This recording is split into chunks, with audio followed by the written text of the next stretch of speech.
Hi everyone, Dr. Diab here. This is just a quick informal video to tell you a tip about how to do warm compresses.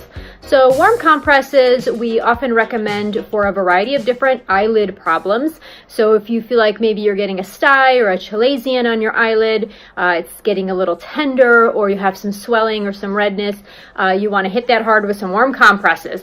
Also, if you get diagnosed with a sty, or if you're told that you have plugging of your meibomian glands or chronic dry eye, then warm compresses are also your friend.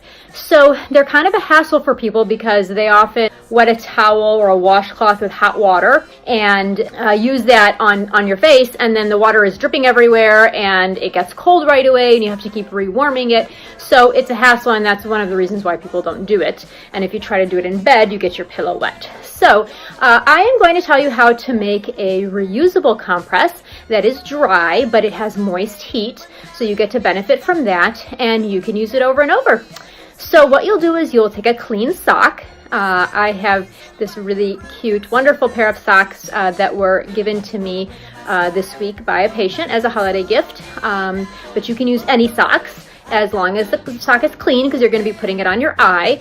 And you're going to fill it up with rice, uncooked rice. So you don't want minute rice or instant rice or parboiled rice, just the most uncooked rice that you can find. So if you have like a long grain or something like that, and fill it up into the sock kind of like you're making a bean bag, and then you're just gonna tie that off or close it off somehow, and you can take that now and put it in the microwave, warm it up for about 15 seconds. I do recommend testing it out maybe on the inside of your arm just to make sure that it's not too hot.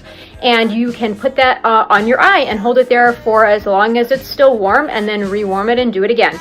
If you make it big enough, you can put it over both eyes at once, or if you want to just do one eye at a time, then you can still use your other eye to maybe watch something while you're sitting there. So that is a quick and easy way to do it. Keep it clean. I recommend putting it on a paper towel in the microwave, so in case the microwave is not perfectly clean. And then you can just keep rewarming it and reusing it. You don't want to wet it at all. And then if at some point it gets kind of yucky or old, just throw it out and make a new one. So that's a warm compress hack. Enjoy.